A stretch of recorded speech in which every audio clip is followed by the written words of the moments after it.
Friends मैं आपको back का भी डिज़ाइन बता दूंगी कि बैक साइड आप इसका कैसे बना सकते हैं। ये डिज़ाइन बनेगा बैक ओपन पर, तो मैं आपको पहले बैक का ड्रॉ करके बता रही हूँ। इसके बाद मैं आपको फ्रंट के लिए बताऊंगी। तो ये डिज़ाइन बैक ओपन पर है। तो सबसे पहले देखिए, 1/2 इंच हमें हाई हुक की पट्टी के लिए एक्स्ट्रा यहाँ पर मार्क कर लेना है। तो मैंने यहाँ पर ऐसे ही मार्किंग कर दी है। आप स्केल से स्ट्रेट लाइन बना लें। इसके बाद आपको टोटल लेंथ लेनी है। जितनी भी लेंथ आप तैयार रखना चाहते हैं उसमें 1 इंच मार्जिन का प्लस करके आपको टोटल लेंथ लेनी है। टोटल लेंथ मैंने रखी है 14.5 इंच। शोल्डर और आर्म होल रखेंगे हम डिजाइन के अकॉर्डिंग 6 इंच। 6 इंच पे मैंने यहाँ पर मार्किंग की है शोल्डर और आर्म होल के लिए। मैं एक चौथी साइज का बैक पार्ट यहाँ पर आपको बता रही हूँ। 34 साइज के लिए मैं यहाँ पर कटिंग कर रही हूँ। शोल्डर आर्म होल 6 इंच लिए हैं, क्योंकि मैं इसके नेक की विड्थ जो है वो ज़्यादा रखूंगी। चेस्ट का चौथा भाग आपको ले लेना है 8.5 इंच, और 1.5 इंच एक्स्ट्रा रखा है मार्जिन के लिए। कमर का आपका जो भी मेजरमेंट होता है वो लेकर 1 इंच आपको एक्स्ट्रा लेना है बैक डॉट के लिए। तो सिंपल बैक पार्ट की मार्किंग मैंने यहाँ पर कर ली है। गले की चौड़ाई 3 इंच लेंगे और गले की लंबाई रखी है 8.5 इंच। आप अपने अकॉर्डिंग कम ज़्यादा करके ले सकते हैं। सिंपल राउंड नेक में यहाँ पर बना रही हूँ। आप वी नेक भी बना सकते हैं या चौकोर गला भी बना सकते हैं। तो नॉर्मल मार्किंग देखिए हमारी यहाँ पर हो गई है। बैक साइड के लिए आपको डॉट की मार्किंग कर लेनी है। तो ऐसे ही आप इसे बना करके कट कर सकते हैं। तो चलिए अब मैं आपको इसका फ्रंट पैटर्न बता रही हूँ कैसे कटिंग करना है। फ्रंट के लिए देखिए मैंने कपड़े को इस तरह से फोल्ड कर लिया है, और अब यहाँ पर हमें एक लाइन ड्रॉ करके नीचे से कपड़े को सीधा कर लेना है। सबसे पहले ये देखिए यहाँ पर कपड़े को सीधा कर लेंगे, और फ्रंट पार्ट के लिए हमें टोटल लेंथ में 1/2 इंच प्लस करके लेना है। हाफ या 1.25 इंच आप एक्स्ट्रा लीजिएगा, क्योंकि बैक साइड से फ्रंट पार्ट हमारा थोड़ा बड़ा रहता है। इसके लिए आपको यहाँ पर लेंथ लेनी है 15 इंच। बैक पार्ट की लेंथ टोटल लेंथ ली थी 14.5 इंच। फ्रंट के लिए मैंने लिया है 15 इंच। ऊपर से एक स्ट्रेट लाइन यहाँ पर बना लेंगे। अब हमने जैसे बैक में मार्किंग किया था शोल्डर और आर्म होल के लिए, वैसे ही मार्किंग हमें यहाँ पर भी करना है 6 इंच। शोल्डर और आर्म होल 6 इंच हमें यहाँ पर मार्क करना है इस तरह से। अब चेस्ट का चौथा भाग यहाँ पर लेंगे हम। चेस्ट का फोर्थ पार्ट होगा 8.5 इंच, और 1.5 इंच हम एक्स्ट्रा लेंगे मार्जिन के लिए। ये देखिए इस तरह से मैंने यहाँ पर मार्किंग कर ली है। चेस्ट की लाइन बना लेने के बाद कमर का मेजरमेंट लेंगे। कमर 28 इंच है, उसका चौथा भाग हमें यहाँ पर लेना है 7 इंच, और 1.5 इंच एक्स्ट्रा लिया है मार्जिन के लिए। मार्जिन और फिटिंग की लाइन इस तरह से मिला लेनी है। अब देखिए प्रिंसेस कट मैं यहाँ पर बना रही हूँ। प्रिंसेस कट के लिए 1 इंच, और नीचे से लेना है हमें 2 इंच एक्स्ट्रा। 2 से 2.5 इंच आप एक्स्ट्रा ले सकते हैं। आर्म होल के यहाँ से 1/2 इंच अंदर की तरफ लेते हुए आपको यहाँ पर एक मार्किंग कर लेनी है। ये मैंने यहाँ पर देखिए 1 इंच पे मार्क किया है और इसे इस तरह से गोलाई कर दी है। आर्म होल का शेप बना लेने के बाद अब हमें प्रिंसेस कट के लिए मार्क करना है। प्रिंसेस कट के लिए यहाँ से हम 3.5 इंच पे मार्किंग करेंगे। ऊपर से टक्स पॉइंट लेना है 10.5 इंच पे। 10.5 इंच पे टक्स पॉइंट के लिए मार्किंग किया है। यहाँ से 4.25 इंच लेंगे, और इस लाइन को हमें नीचे की तरफ मिला देना है इस तरह से। अब इस लाइन को हम आर्म होल तरफ मिला देंगे। नीचे विड्थ में मार्किंग करेंगे टक्स के लिए। तो विड्थ में आपको लेना है 1.25 इंच, और लेंथ में लेना है इसे 2 इंच। प्रिंसेस कट का शेप यहाँ पर बना लेना है। तो देखिए मार्किंग मेरी हो गई है प्रिंसेस कट के लिए। अब देखिए यहाँ पर ये जो डॉट है हमारा, इसकी मार्किंग करेंगे। तो ये आ रहा है 4.5 इंच, 4.5 इंच। तो आपको क्या करना है, इसे इस तरह से मिला देना है, और जहाँ पर ये आ रहा है आपको वहां पर एक मार्किंग करके इसे कमर की तरफ मिला देना है। ये देखिए इस तरह से।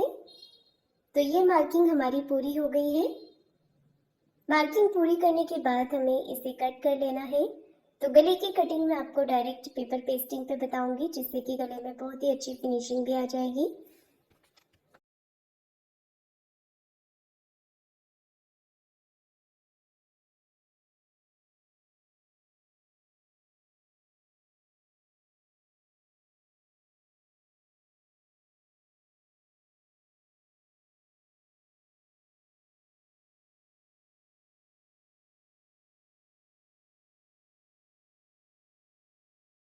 फ्रंट पार्ट को मैंने मेन फैब्रिक पर रखकर भी कटिंग कर लिया है।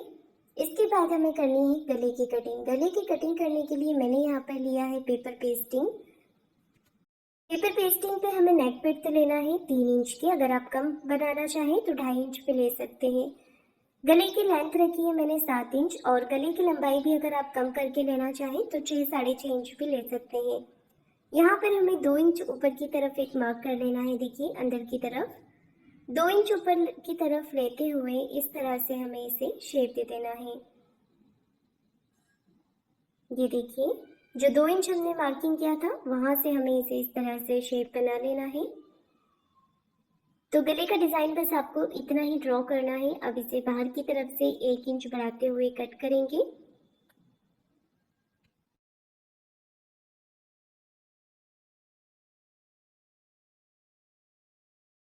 तो देखिए पेपर पेस्टिंग के ऊपर हमने इसका कटिंग कर लिया है। अब देखिए यहाँ पर अस्तर वाला पार्ट लेना है। अस्तर वाले पार्ट पर हम सेंटर मार्क करेंगे और पेपर पेस्टिंग पे भी सेंटर मार्क कर लेंगे।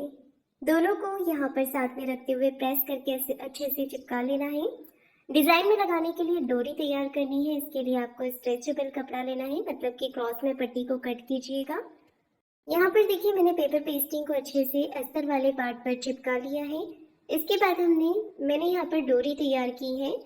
तो डोरी देखिए इस तरह से पतली डोरी आपको बना लेनी है डिजाइन पर लगाने के लिए। अब हमें मेन फैब्रिक लेना है। नीचे की तरफ मेन कपड़े को रखेंगे, ऊपर से रखना है पेपर पेस्टिंग वाले पार्ट को। सेंटर में मैंने एक रफ स्टिच लगा दी है। इसके बाद हमें नेक की सिलाई लगानी है। तो जैसे देखिए मैंने यहाँ पर नीचे की तरफ पहले डोरी को रखा है और गले के थोड़ी सी ऊपर की तरफ मैंने डोरी को अटैच कर दिया है। इससे हमारी डोरी इनविजिबल स्टिच हो जाएगी और लुक भी काफी अच्छा आएगा। तो डोरी को अटैच करने के बाद जो मार्किंग हमने की हुई है उसी मार्किंग के ऊपर हमें सिलाई लगानी है। ये देखिए मार्किंग मैंने गले की दोनों तरफ से की हुई है और इस तरह से हमें डोरी को यहाँ पर लॉक करते हुए सिलाई लगानी है। जहाँ पर भी आप मशीन को घुमा रहे हैं, मशीन की जो सुई है इसे आप बीच में रखिएगा। मशीन का जो टाँका रहता है इसे आपको छोटे साइज में रखना है, जिससे कि गले में फिनिशिंग अच्छी आएगी। तो इस तरह से मैंने पूरे गले पर सिलाई लगा दी है। अब हमें एक्स्ट्रा कपड़े के पार्ट को फिनिशिंग के साथ कटिंग करना है। ये देखिए एक पैर का मार्जिन छोड़ते हुए कटिंग करेंगे। तो इसे कट करने के बाद आपको कॉर्नर से और सभी तरफ छोटे छोटे कट लगा देने हैं, जिससे कि आपका नेक फिनिशिंग के साथ पलट जाएगा। पूरे गले पर कट अच्छे से लगा लेंगे। अब देखिए आपको क्या करना है, इसे पलटना है। तो ये बहुत ही आसानी से पलट जाएगा। डोरी को आप थोड़ा सा बाहर की तरफ खींचेंगे तो नेक आपका इस तरीके से सीधा हो जाएगा। अब आपको इसे हाथों से फिनिशिंग करने के बाद इस पे अच्छे से प्रेस लगा लेनी है।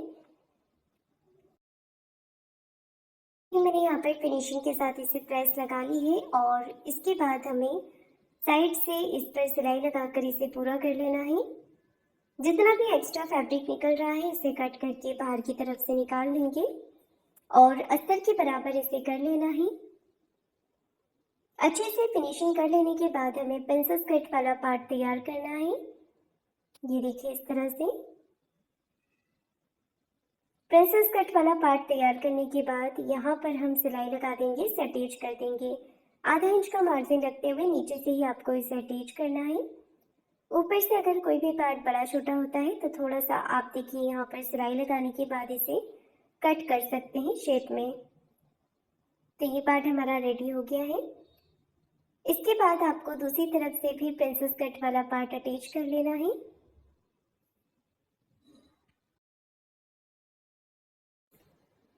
दोनों तरफ का प्रिंसेस कट वाला पार्ट अटैच कर लेने के बाद हमें यहाँ पर सिलाई लगानी है। नीचे कमर पट्टी अटैच करते हुए एक सिलाई पट्टी को इस तरफ करते हुए पट्टी के ऊपर लगा लेंगे और इसे अंदर की तरफ फोल्ड कर देंगे। तो देखिए मैंने इसे अंदर की तरफ फोल्ड कर दिया है और इसी के साथ आज का मेरा ये नेक डिजाइन बन करिएगा। वीडियो को लाइक शेयर जरूर कीजिएगा, चैनल को सब्सक्राइब जरूर करें।